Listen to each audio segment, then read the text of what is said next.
Welcome. We are beginning our Frog Life sermon series. Are you excited? Oh, good.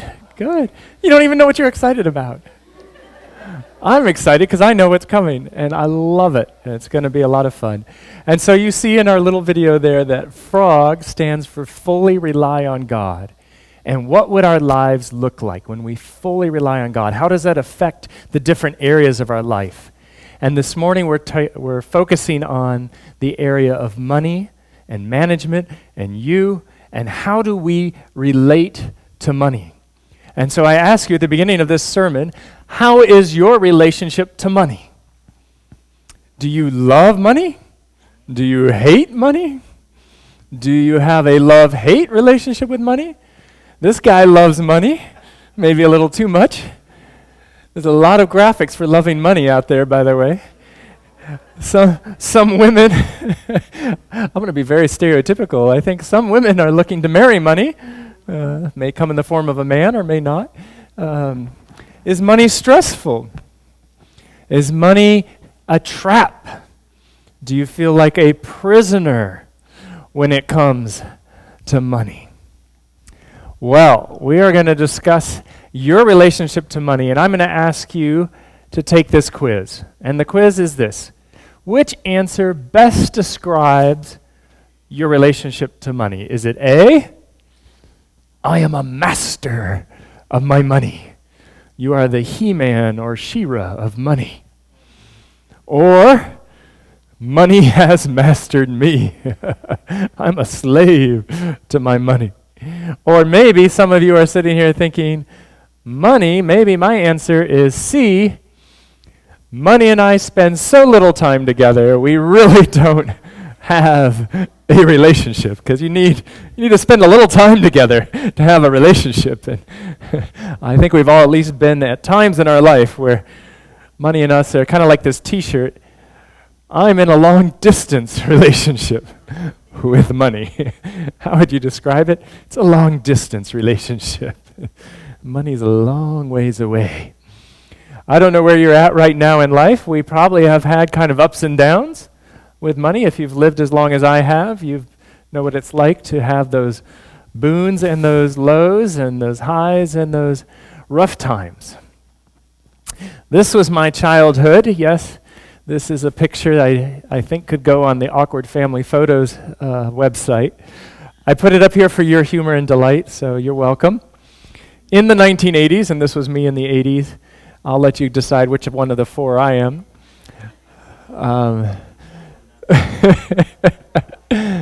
I'm not the one in the middle, that's all I'll say.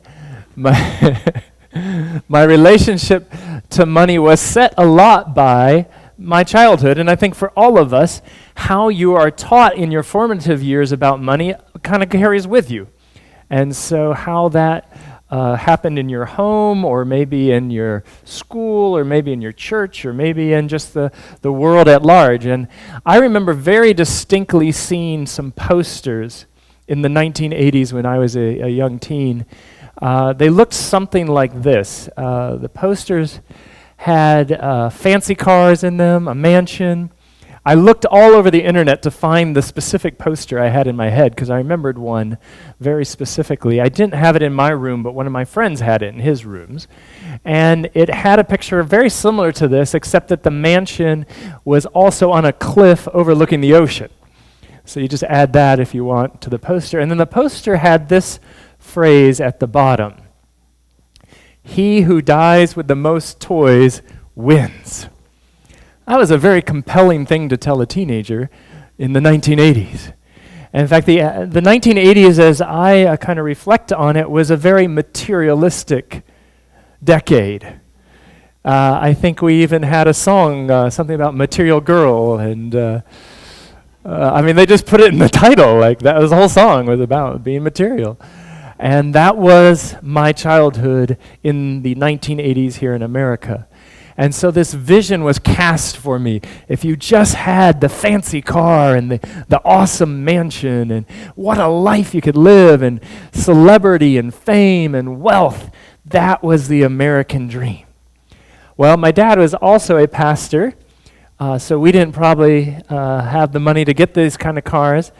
In fact, at church, I heard this phrase. This was a different message.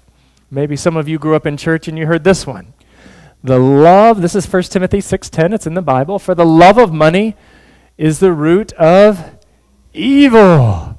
So I have these two competing messages. And they're very different messages, and they're very opposite messages. On one hand, in the world, the American dream, go out, get it, live the good life, drive the good cars, the good house, wear the good clothes, wear the members only jacket. And I think I went through a phase where I wore only one glove, okay, some of you are from the 80s. That's good. You're laughing really hard, yeah. There was all sorts of crazy colors and things that we did back then to be cool. But then I went to church and, money is evil. Now the verse doesn't say that money is evil, by the way, if you notice. It says the love of money. But, it kind of sounded the same to me. And so I thought, boy, I guess if you serve God, you should be poor. If you being evil in the world, then you go rich. But kind of sounded like more fun in the world, to be honest. Like, why do I have to be poor to be with God? So my relationship with money as a young person was kind of in conflict. And my dad was a pastor, and we didn't grow up, having a lot of money. And in fact, my dad, being the good dad that he was, didn't really talk about money with us. We didn't know where we stood financially, but I did know, for one thing, I had friends that had more money than me. That was a fact. And as a kid, you're always feeling like everybody probably has more money than you. But I will say my dad, caught up in the 80s maybe, came home with a great new vehicle one time, surprised us all, drove it right off the lot, and I have a picture. We were the proud owners of a Ford Aerostar. I mean, that was so exciting, and you can tell my brother and I, we think we've arrived with our long socks. Yeah, that's the first thing I noticed. Nobody's even looking at the car. It's the outfit. Yeah, I gotcha. This, for those of you that were here last week, I have my muscle shirt on, but this is before I really got ripped. So, it's just, we had some muscles on the screen last week, but not this week, sorry. The Ford Aerostar, it served us pretty well.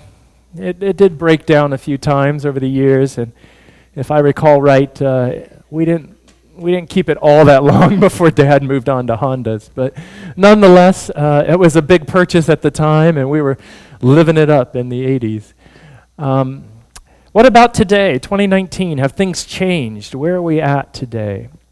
Well, how do people feel about money in America? Are they saving money? Are they spending money? It says in 2017, the Federal Reserve said the average personal savings rate in the United States was 5.6% of your income. That's how much people had in savings on average.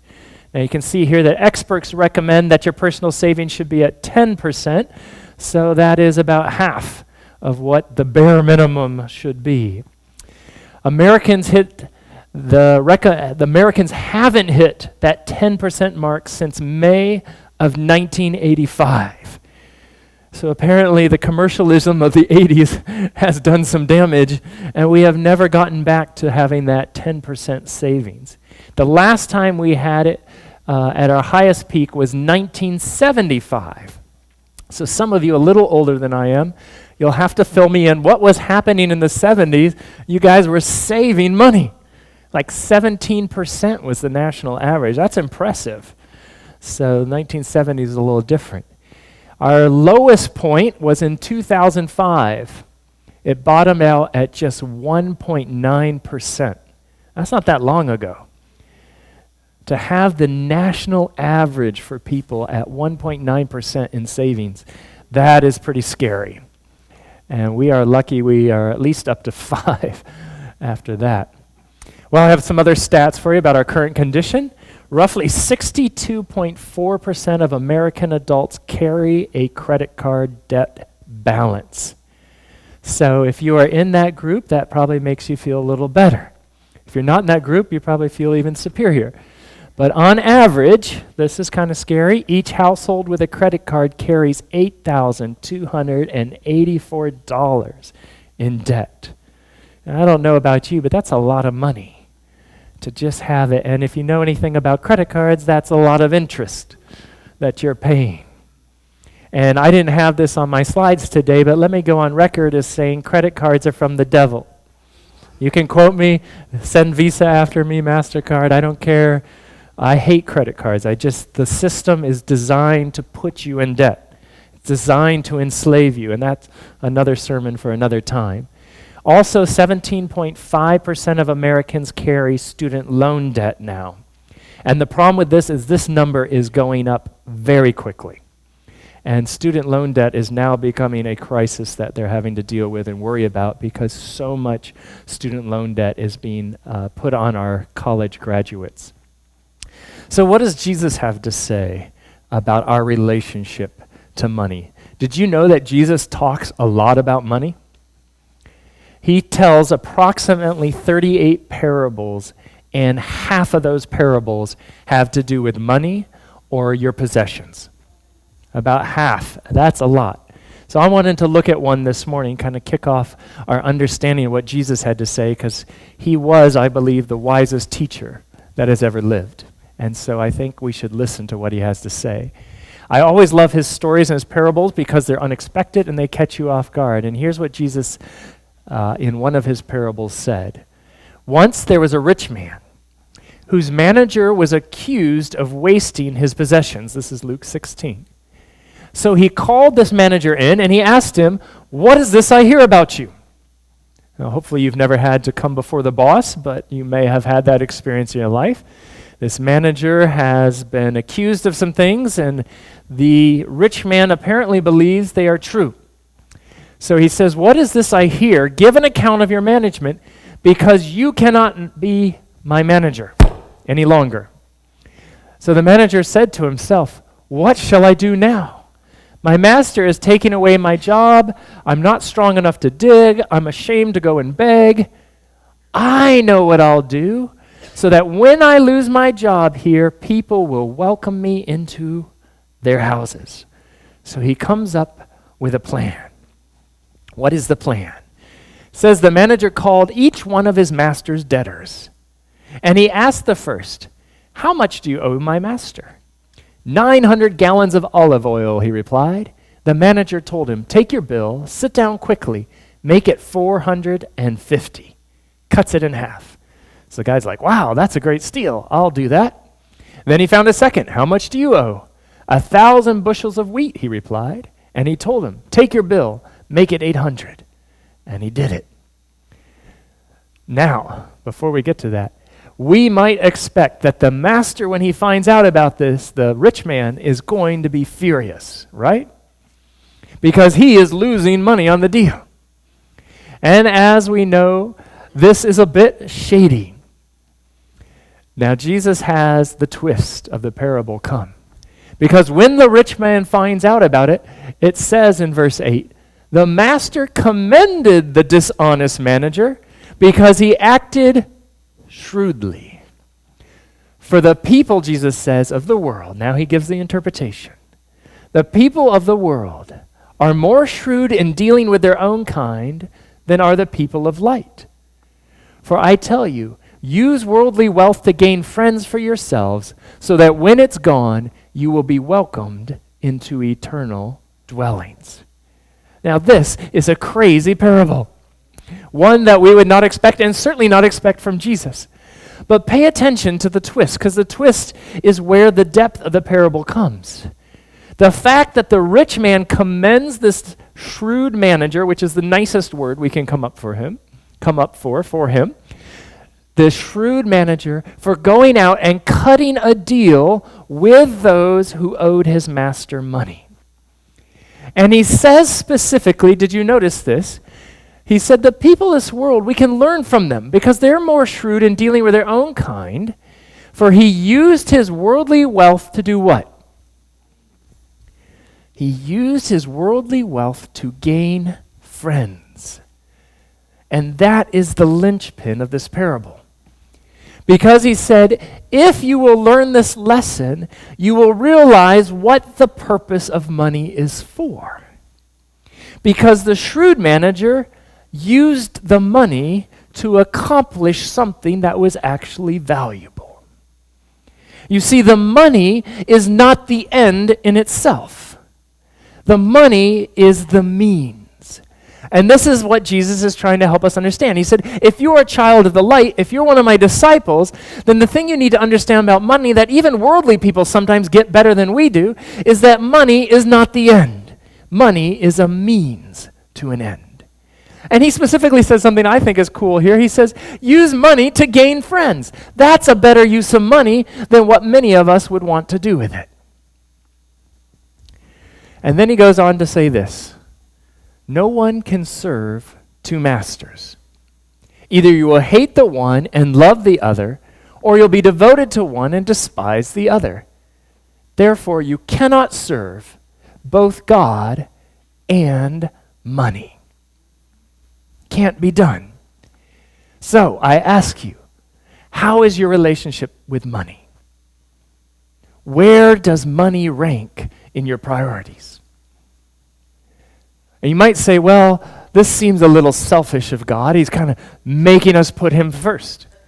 Well, this is important because you remember the first commandment, right? The very first of all the 10 commandments. What does it say? You shall have no other gods before me. I have to come first. Now, we might say that seems a little self-serving. Why would God do this? And I want to suggest to you something. Every human being on this planet has a God, whether they know it or not. I want to suggest to you a second corollary to that. Every human being on this planet worships something or someone. It's in our nature.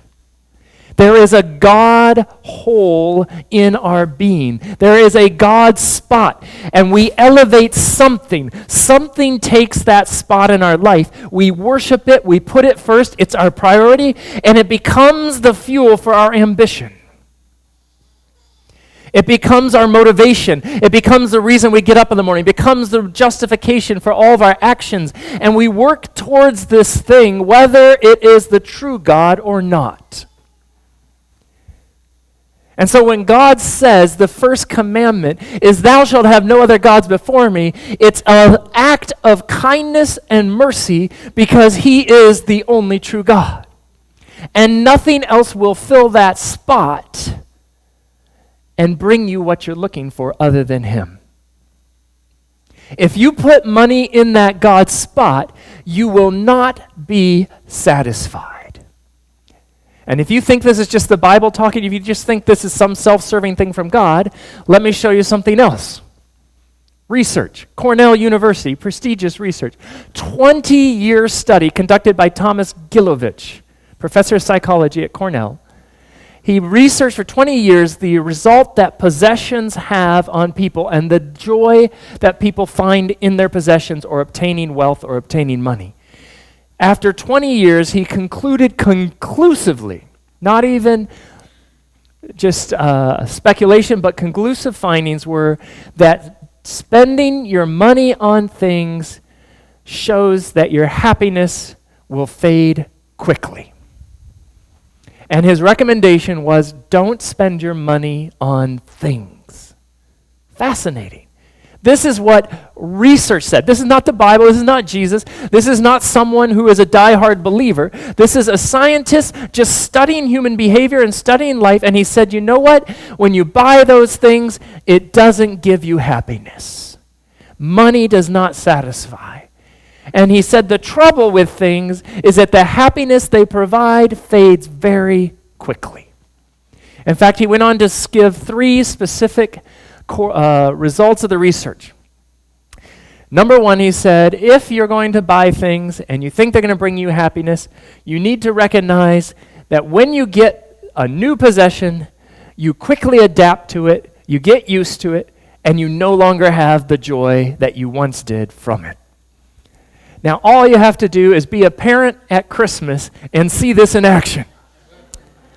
Right? Because for months, your child has been telling you, what they want, and they want it so badly. And if your children are like mine, they made me a list, and they prioritized and ranked their list. Sometimes I had big stars next to certain things on that list. Dad, I know, here's my list, but I really want this thing. This is the one. I mean, even if you don't get me anything else, get me this one. And for months, there's anticipation. And if you're like us and you wrap the present and you put it under the tree ahead of time, then what do the kids do? Is it this? Is it that thing on my list? I know it is. It's got to be. I know you're going to get it to me. And Christmas morning comes, and they open it up, and they're so excited. For an hour, half an hour, 10 minutes, 5 minutes, a day. We'll give it a day. If you're lucky, it's a week. And in the morning, they're so excited, and by afternoon, it's, Mom, I'm bored. Where's the Christmas cookies? Are we going over to someone's house? Our grandma and grandpa? It's amazing how fast we adapt, how quickly these great possessions that we spent so long. In fact, I don't know if he researched this, but I would guess the most happiness came before they got the possession, imagining what it would be like to have it. Like there was probably more joy in the imagining. In fact, some of us have had vacations like that, right? We've been looking forward to that vacation for months. Somehow we got through work just saying, 2 weeks, I'm on a plane, I'm out of here. 2 weeks, I guess got to get through these next 2 weeks. But then when you get on the plane and then it rains and this and everything goes wrong, the vacation itself wasn't as fun as the anticipation. And so there's something about us that when we actually get that thing that we thought would give us such joy, the joy just kind of slips through our fingers. There's another thing he found in his research. He said, a problem with possessions is that we keep moving the finish line. In other words, the minute we get something, we go, yeah, but now I need this.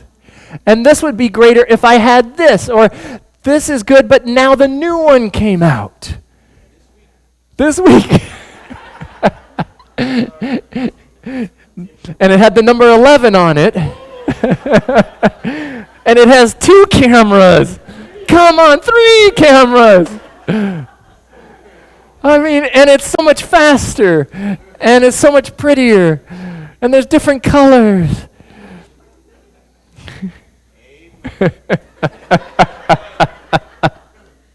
What are we talking about? I don't know. Maybe you know. I have no idea what I'm talking about. The minute we get that one that's top of the line, that's perfect, then there's another one that comes out. And if that isn't bad enough, look what happens in number 3 he found. Those Joneses are always nearby. The Joneses always get something nicer, something better.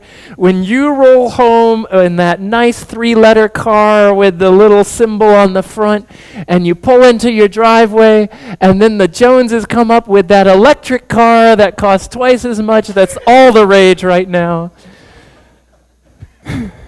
I'm not naming products. I'm just hypothetically speaking. Hypothetically speaking, though I do wish Tony Anay was here today. Anyway, no reason. Just wish he was here today because I like him. He's a good guy. The Joneses or the Anays are always around. Somebody tell him I said that. That was good. They're always around to make you realize, man, I wish I had that. And I got this, but they have that one. Or I went here, but they went there, and I did and this. And it doesn't take long for the happiness of that new possession. And I'm picking on some big things, but, we also buy some little things like this.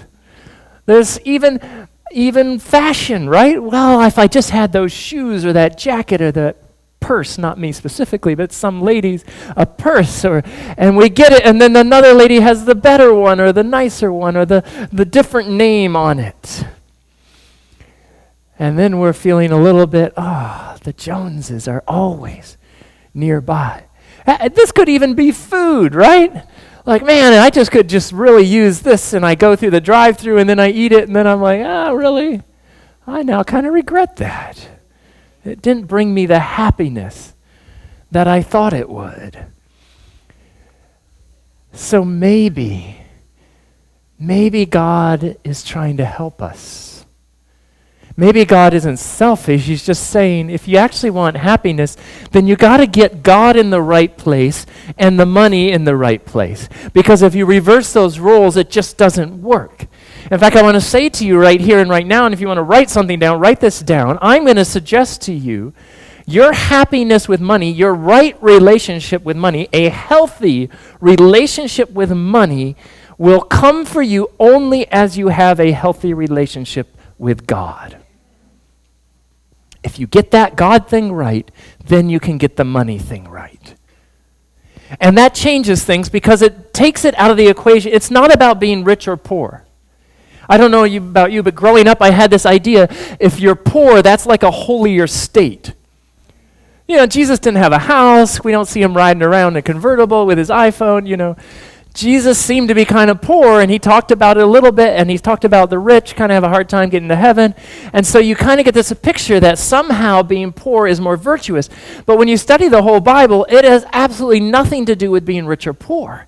What it has to do is where your relationship with money comes and how you handle it and put it in perspective with your relationship with God. And if you get that divine, that vertical relationship right, then you can get this horizontal relationship to your possessions and money and wealth. Because I will tell you, there's a lot of wealthy people in the Bible that served God very well. And so it isn't about whether you have money or not. By the way, there's a lot of poor people in the Bible that serve God very well.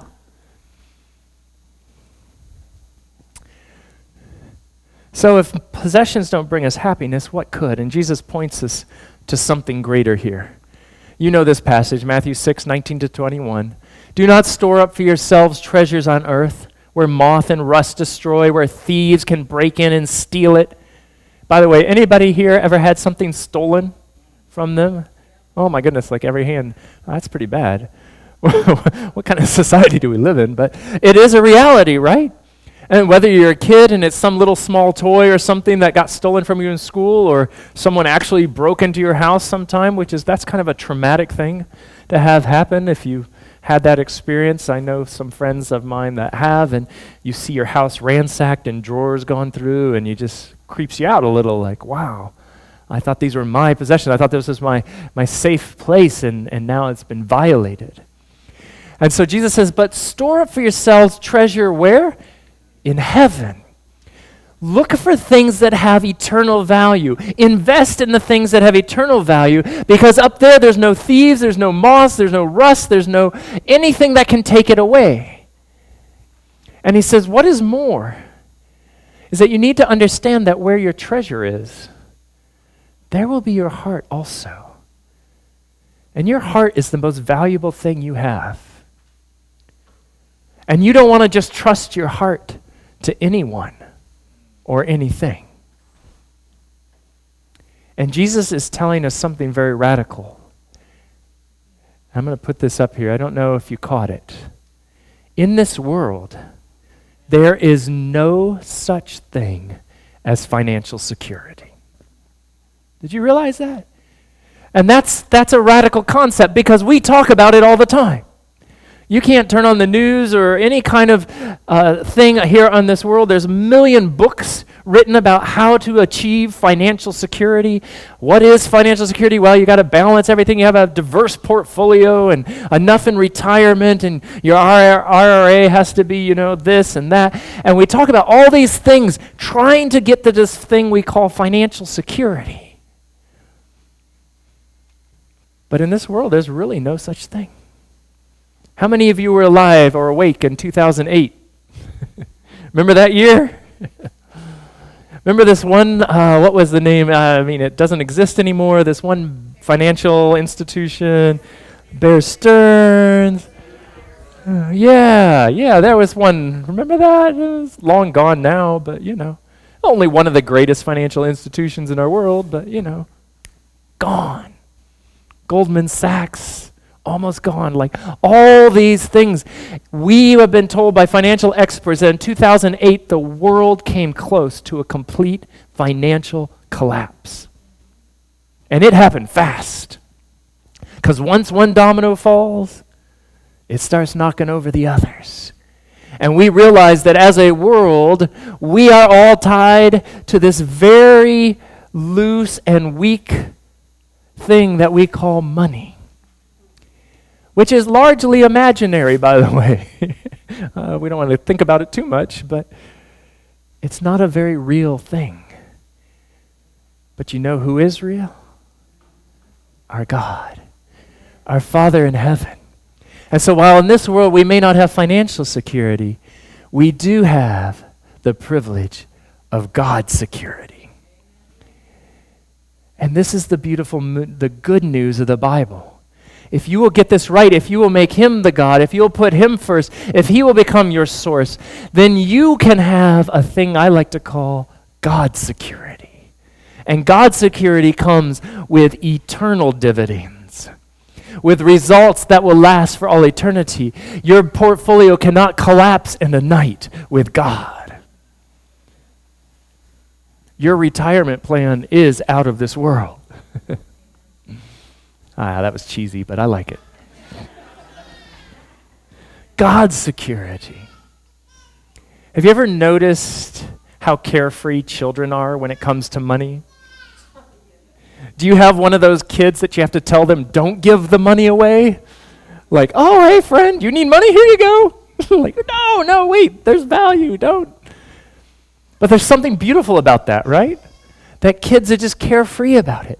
And the reason they're carefree about it is because they don't have to worry about it, right?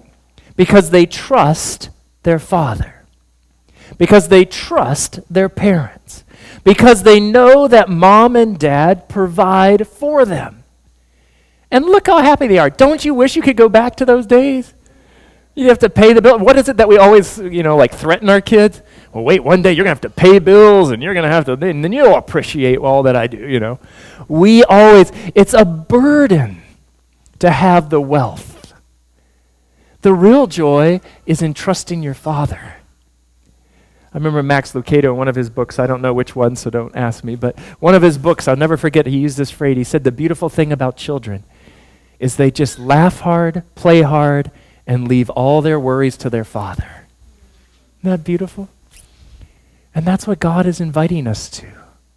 We can trust in God's security. We spend so much time trying to build up our wealth, trying to get financial security, trying to get all of our ducks in a row and pay all the bills and get this and do that, that we have brought this suffering, this stress on ourselves. We spend so much time trying to keep up with the Joneses. So many of us are living outside of our means. We haven't figured out that there's actually a lot more joy in having less and leaving some margin. Instead of saying, oh, I got my tax refund, now what can I go buy?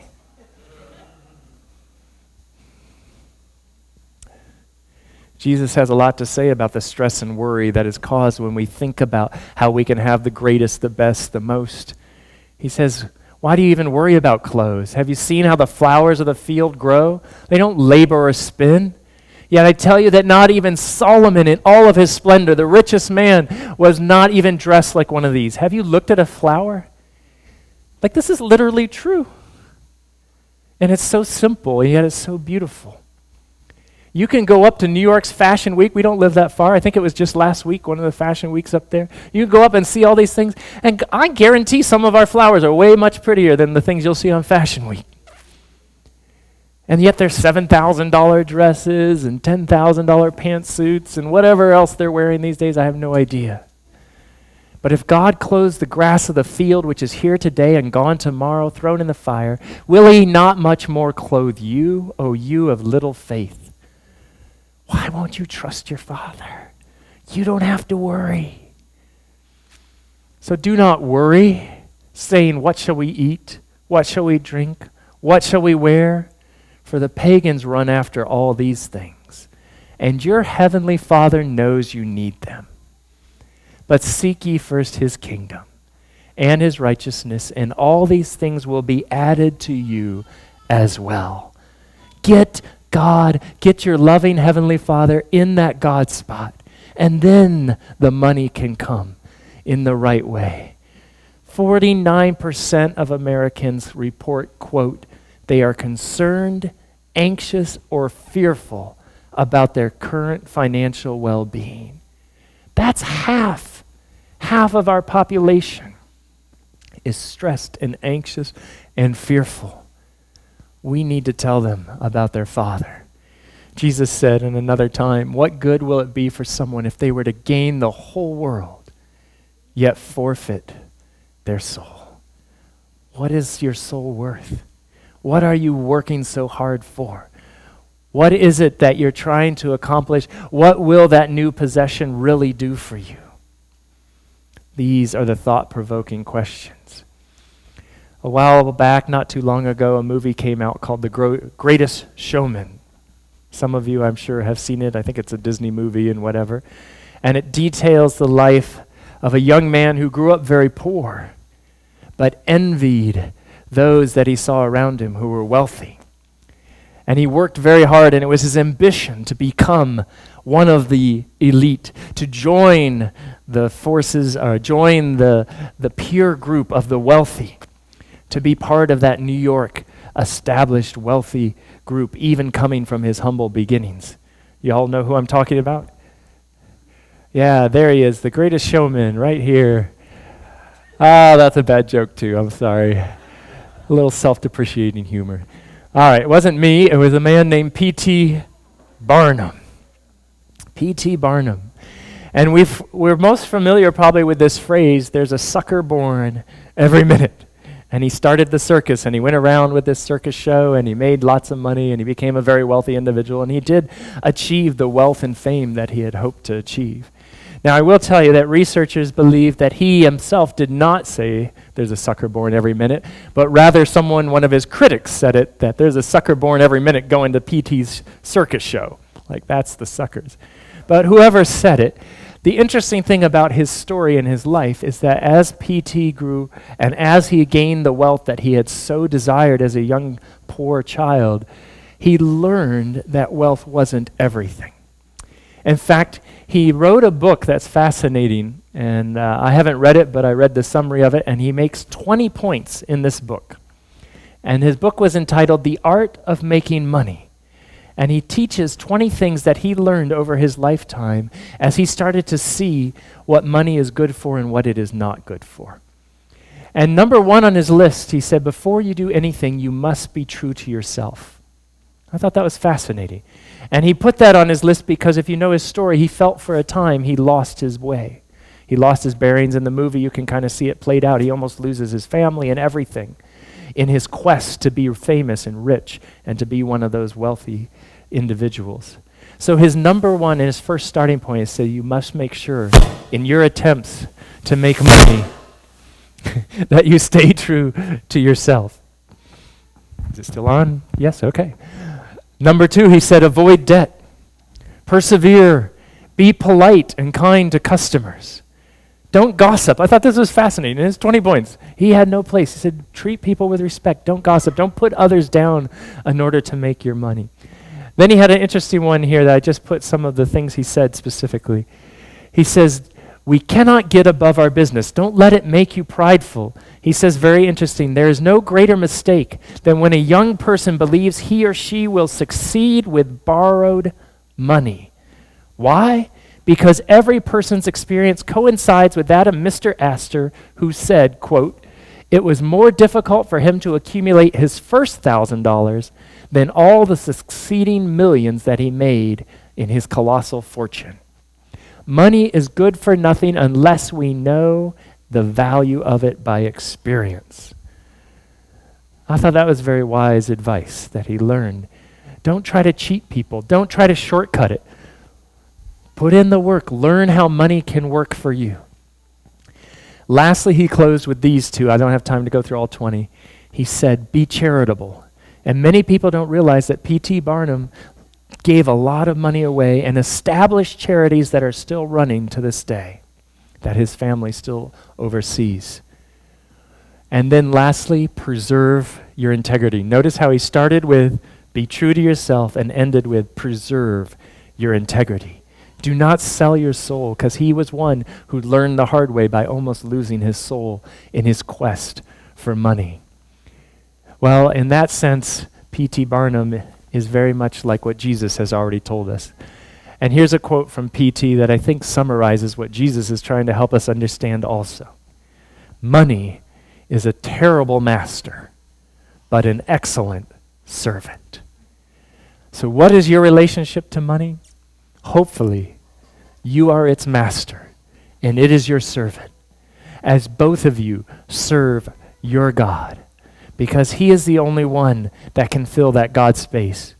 Money cannot do it. Money cannot bring the joy. It cannot bring the satisfaction. Whatever possessions you have, they can only bring fleeting and temporary happiness and joy. But when we put God in that place, he then has our heart, and that heart is protected in a safe place with our Father in heaven. And the things that we can do when money is our servant can have eternal results, can make a difference in the lives of others, can transform our friendships, can transform our church, can transform our society and our kingdom. Because money can do a lot of good, but it has to be under the mastership of a good person. So I encourage you this morning, put Jesus first. Make his relationship, your relationship to him, your first priority, and let him work with you to manage your money and manage the resources that God has given you. And this